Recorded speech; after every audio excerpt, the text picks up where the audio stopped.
ଦେଖନ୍ତୁ ଓଏସ୍ ଉପରେ ଆହୁରି ଚାରୋଟି ଇମ୍ପୋର୍ଟାଣ୍ଟ ଅପଡ଼େଟ୍ ଆସିଛି। ସମସ୍ତଙ୍କ ଇମ୍ପୋର୍ଟାଣ୍ଟ ଅପଡ଼େଟ୍ ମୁଁ ଜଣାଇଦେବି।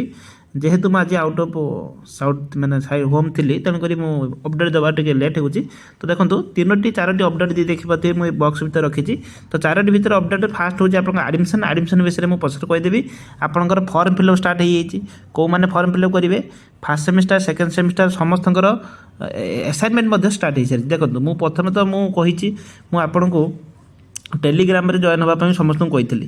ଟେଲିଗ୍ରାମରେ ଯେଉଁମାନେ ଜଏନ୍ ଅଛନ୍ତି, ଦେଖନ୍ତୁ ଯେଉଁମାନେ ଟେଲିଗ୍ରାମରେ ଜଏନ୍ ଅଛନ୍ତି, ମୁଁ ଅଲରେଡ଼ି ଆପଣମାନଙ୍କୁ କହିସାରିଛି ଯେ ଆସାଇନମେଣ୍ଟ ଆପଣଙ୍କର ଏଇସବୁରୁ ଆସିସାରିବ। ଆପଣଙ୍କ ନୋଟିଫିକେସନ୍ ପଛରେ ଆସିଲା, କିନ୍ତୁ ମୁଁ ପୂର୍ବରୁ ଜଣାଇଥିଲି, କାରଣ ମୁଁ ସେଇଥିପାଇଁ କହୁଥିଲି ଏଇ ଚ୍ୟାନେଲରେ ଜଏନ୍ ହେଲେ ଆପଣ ଆଗାମୀ ଦିନରେ ସମସ୍ତ ପ୍ରକାର ଆଡ଼ଭାନ୍ସ ଇନଫର୍ମେସନ୍ ପାଇପାରିବେ। କାରଣ ଅଥେଣ୍ଟିକେଟେଡ୍ ଇନଫର୍ମେସନ୍ ପାଇବେ ଏବଂ ସମସ୍ତ ଇନଫର୍ମେସନ୍ ପାଇବେ। ଦେଖନ୍ତୁ ଆପଣଙ୍କର ଅକ୍ଟୋବର ବ୍ୟାଚ୍ରୁ ଯେଉଁମାନେ ଥିଲେ, ଫେବୃଆରୀ ବ୍ୟାଚ୍ରୁ ଯେଉଁମାନେ ଥିଲେ, ସେମାନଙ୍କର ସେକେଣ୍ଡ ସେମିଷ୍ଟାର ପିଜିରେ ଆପଣଙ୍କର ଫର୍ମ ଫିଲ୍ଅପ୍ ଆପଣଙ୍କର ଆସାଇନମେଣ୍ଟ ଦେବେ। ବୋଥ୍ ଜୁଲାଇ ସେକ୍ସନର ଯେଉଁମାନେ ୟୁଜି ଅଛନ୍ତି ପିଜି ଅଛନ୍ତି ଫାର୍ଷ୍ଟ ସେମିଷ୍ଟାରରେ ସେମାନଙ୍କର ଆସାଇନମେଣ୍ଟ ଦେବେ। ସେହି ବିଷୟରେ ଆପଣଙ୍କ ଏଇ ତିନୋଟି ନୋଟିଫିକେସନ୍ ଯେଉଁ ଆସିଛି ଦେଖିପାରୁଥିବେ, ୱେବସାଇଟ୍ରୁ ଯେଉଁ ତିନୋଟି ନୋଟିଫିକେସନ୍ ଅଛି ଦେଖିପାରୁଥିବେ।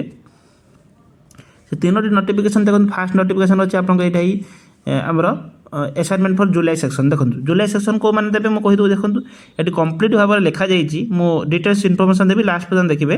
ଦେଖନ୍ତୁ ଲେଖାଯାଇଛି ଆମର ଯେଉଁମାନେ ୟୁଜି ପିଜି ଯେଉଁମାନେ ଅଛନ୍ତି ଜୁଲାଇ ବ୍ୟାଚ୍ରେ ଆଡ଼ମିସନ୍ କରିଥିଲେ, ସେମାନଙ୍କର ଏଲ୍ଏମ୍ଏସ୍ର ଫାର୍ଷ୍ଟ ସେମିଷ୍ଟାର, ଏଇଟା ୟୁଜି ପିଜି ଯେଉଁମାନେ ଜୁଲାଇ ବ୍ୟାଚ୍ରେ ମାନେ ଫାର୍ଷ୍ଟ ସେମିଷ୍ଟାର ଅଛନ୍ତି, ସେମାନଙ୍କର ଫାର୍ଷ୍ଟ ସେମିଷ୍ଟାର ଫାର୍ଷ୍ଟ ଆସାଇନମେଣ୍ଟ ଦେବେ। ତେଣୁ ୟା ପରେ ସେକେଣ୍ଡ ଆସାଇନମେଣ୍ଟ ମଧ୍ୟ ଆସିବ। First assignment deposit last date ହେଉଛି ଅନଲାଇନ୍ ବା ଏଲ୍ଏମ୍ଏସ୍ ପୋର୍ଟାଲରେ ଡିପୋଜିଟ୍ କରିବେ 31 ଜାନୁଆରୀ ଭିତରେ। ଆଉ ଯାଇକି ଷ୍ଟଡି ସେଣ୍ଟର ଯେଉଁଟାକୁ ଲେଖିବେ ସେଟାକୁ ଏଲ୍ଏମ୍ଏସ୍ ପୋର୍ଟାଲରେ ଅପଲୋଡ଼ କରିବେ। ତା ସହିତ ଆପଣଙ୍କ ସେଇ କପିକୁ ନେଇକି ଆପଣ hard copy study centre deposit କରିବେ। ଷ୍ଟଡି ସେଣ୍ଟର ଡିପୋଜିଟ୍ 1 ଫେବୃଆରୀ ରହୁଛି। ମାନେ ଆପଣଙ୍କ ଜାଣିପାରିଲେ ଜୁଲାଇ ବ୍ୟାଚ୍ର ଯେଉଁମାନେ ଅଛନ୍ତି, ସେମାନଙ୍କର ୟୁଜି ପିଜି ଆଡ଼ମିସନ୍ କରିଥିଲେ, ସେମାନଙ୍କର ଫାର୍ଷ୍ଟ ସେମିଷ୍ଟାରର ଫାର୍ଷ୍ଟ ଆସାଇନମେଣ୍ଟ 1ଟା ଯେଉଁ ଆପଣମାନଙ୍କର 30 ଜାନୁଆରୀ ଭିତରେ ଆପଣଙ୍କର ଡିପୋଜିଟ୍ କରିବେ। ଆଚ୍ଛା, ତାପରେ ଆମେ ଯିବା ଆଉ ଗୋଟେ ସେକେଣ୍ଡ ନୋଟିଫିକେସନ୍ ଯେତେବେଳେ ଯିବା, ଆମେ ଦେଖନ୍ତୁ ସେକେଣ୍ଡ ନୋଟିଫିକେସନ୍ ଆମେ ଯେତେବେଳେ ଯିବା, ତେଣୁ ଏଠି ମଧ୍ୟ ମେନ୍ସନ୍ ଅଛି। ଦେଖନ୍ତୁ ତାପରେ ମୁଁ କହିଦେବି ଆସାଇନମେଣ୍ଟ କେମିତି ଆପଣ ଡିପୋଜିଟ୍ କରିବେ। ତେଣୁ ଏଠି ମଧ୍ୟ ମେନ୍ସନ୍ ଅଛି ପିଜି ଯେଉଁମାନେ ଆଡ଼ମିସନ୍ କରିଥିଲେ, କେଉଁମାନେ ଆଡ଼ମିସନ୍ କରିଥିଲେ, ଅକ୍ଟୋବର ବ୍ୟାଚ୍ ଅକ୍ଟୋବର 2024 ଏବଂ ଫେବୃଆରୀ 2025 ଯେଉଁମାନେ ଆଡ଼ମିସନ୍ କରିଥିଲେ, ସେମାନଙ୍କର ସେକେଣ୍ଡ ସେମିଷ୍ଟାର ଆସାଇନମେଣ୍ଟ ଡିପୋଜିଟ୍ କରିବେ। ସେଇ ସେମ୍ ଡେଟ୍ ହେଉଛି 31 ଜାନୁଆରୀ ଭିତରେ ଆପଣ ଡିପୋଜିଟ୍ କରିବେ ଏବଂ ଷ୍ଟଡି ସେଣ୍ଟର ନେଇକି ଫେବୃଆରୀ 1 ଭିତରେ ଆପଣ ଡିପୋଜିଟ୍ କରିବେ। ଆଚ୍ଛା, ତାପରେ ଆଉ ଗୋଟେ ନୋଟିଫିକେସନ୍, ଆଉ ଗୋଟେ ଯେଉଁ ଥାର୍ଡ଼ ନୋଟିଫିକେସନ୍ ଆମେ ଦେଖିବା, ଆଉ ଗୋଟେ ହେଉଛି ଆପଣଙ୍କର ମୋଷ୍ଟ ଇମ୍ପୋର୍ଟାଣ୍ଟ ଇନଫର୍ମେସନ୍, ଯେଉଁଟାକି ଆପଣମାନଙ୍କର ସମସ୍ତଙ୍କର ଏକ୍ଜାମିନେସନ୍ ଆପଣଙ୍କର ପାଇଁ ଫର୍ମ ଫିଲ୍ଅପ୍ ଷ୍ଟାର୍ଟ ହେଇସାରିଛି।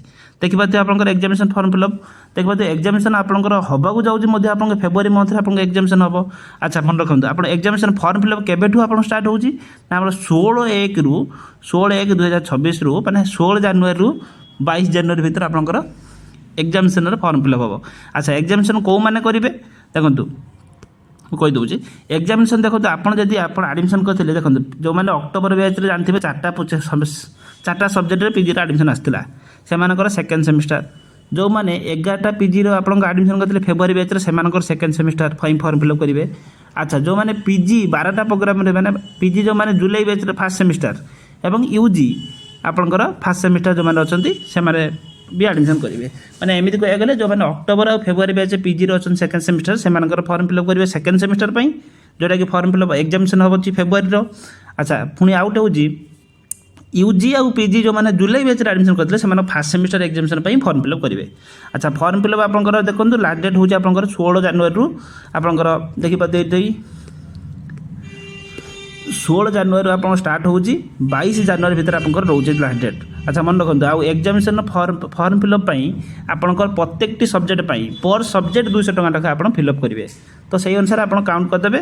ଏକ୍ଜାମିନେସନ୍ ଫର୍ମ ଫିଲ୍ଅପ୍ର ଡିଟେଲ୍ସ ଆପଣମାନଙ୍କୁ ଅଲରେଡ଼ି ଭିଡ଼ିଓ ମୁଁ ମଧ୍ୟ ଛାଡ଼ି ଦେଇଛି। କେଉଁଠି ଆମ ଚ୍ୟାନେଲ୍ ୟୁଟ୍ୟୁବ୍ ଚ୍ୟାନେଲ୍ ଯେତେବେଳେ ଯିବେ ଯାଇକି ସର୍ଚ୍ଚ କରିବେ ଆପଣଙ୍କର ଇଗ୍ନୋ କହୁଛି OSU form fill up Anil education ଆଡା, OSU examination form fill up online Anil education ଆଡା ଯଦି ୟୁଟ୍ୟୁବରେ ସର୍ଚ୍ଚ କରିଦେବେ ଭିଡ଼ିଓ ଆସିଯିବ। ପୁରା ଡିଟେଲ୍ସ କହିଛି ପେମେଣ୍ଟ କରିବା ପର୍ଯ୍ୟନ୍ତ ଆପଣ ସେଇ ଭିଡ଼ିଓ ଦେଖିଦେଇକି ଆପଣ କରିପାରିବେ। ଆଚ୍ଛା, ଯଦି ଯେଉଁମାନେ ଭାବୁଛନ୍ତି ସାର୍ ଆମେ ଆସାଇନମେଣ୍ଟ ଯେଉଁ ଆସିଛି, ଯେଉଁମାନେ ଜୁଲାଇ ବ୍ୟାଚ୍ରେ ଅଛନ୍ତି ସେମାନେ ଜାଣିନାହାନ୍ତି, फास्ट आसी तो मुझे गोटे भिडियो डिटेल्स आउ गोटे भिडियो आनी जनइबी किंतु तथापि मुझे अलरेडी देखो कहीं बहुत सारा चैनल आपको एवं आसिक बहुत सारा इनफर्मेशन दौथे आपको एमती सेमती आपण मैंने एलएमएस पोर्टाल कहीं जानी नथिले फास्ट मुझे एलएमएस पोर्टाल केमी खोला जाए एलएमएस पोर्टाल केमी अपलोड करा जाए मुझे देखी अन्य चैनल वाले देखी सारिकी से शिखी सारिकी आसिक आपको शिखाऊँगी तो निहत भाव आपड़ जदि एलएमएस पोर्टाल केमी अपलोड करेंगे असाइनमेंट केमी लिखे असाइनमेंट केमी डिपोजिट करेंगे समस्त इनफर्मेशन पाइबा चाहते देखो आम चैनल प्ले लिस्ट पलैला ओएसयू असाइनमेंट बोली गोटे देखो प्ले लिस्ट गोटे अच्छी देखो ये बोले देखो देखे दूसरी ये लिखाई ओएसयू असाइनमेंट 2025 ता विषय जी प्ले लिस्ट पलैजे मुझे संपूर्ण भिडियो दे दीजिए आपको एलएमएस पोर्टाल केमी अपलोड करेंगे स्टडी सेंटर डिपोजिट केमी करेंगे केमी लिखे जो कि अधिक मार्क आसपर आपंकर समस्त इनफर्मेशन ये भिडियोटी आपर यही प्ले लिस्ट गला पाइबे